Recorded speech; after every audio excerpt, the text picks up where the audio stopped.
At para naman sa ating pabaong pampagood night, bangus na naging bato pa. Yan ang sinapit ng isa nating homebody sa Bataan.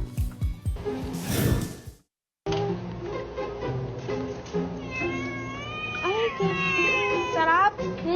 Masarap!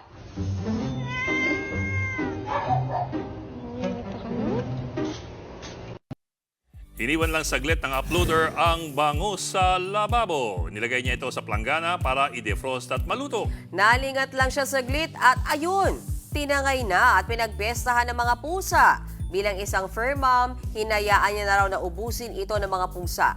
Higit 2 million views na ang viral video na yan sa TikTok.